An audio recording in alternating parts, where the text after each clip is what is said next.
breaking down the draft for all 32 teams, one team at a time right now. It's the New York Giants.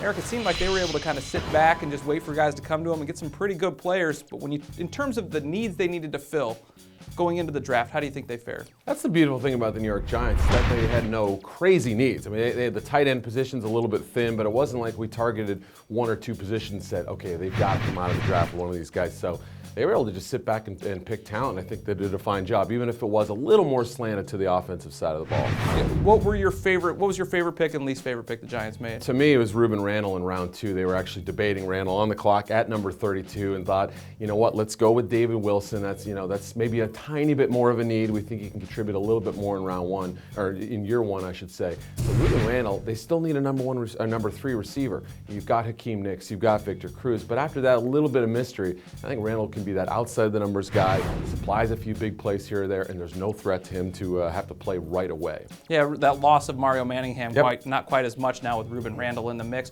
What was your worst pick?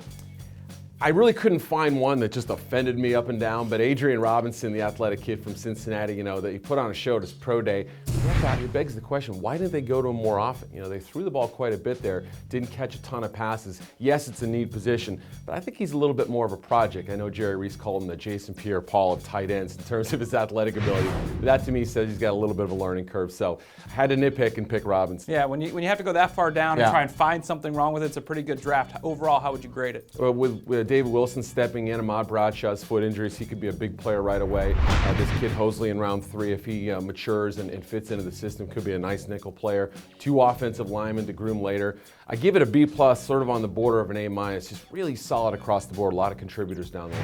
Especially when you're picking that late in the draft. Obviously, it's a good thing because it means you won the Super Bowl. You're picking that late, you still get the talent they came out of in this draft. Looks like a good one for the New York Giants. You can check out all 32 draft grades we have for every team by subscribing to our YouTube channel. It's at youtube.com/ProFootballWeekly.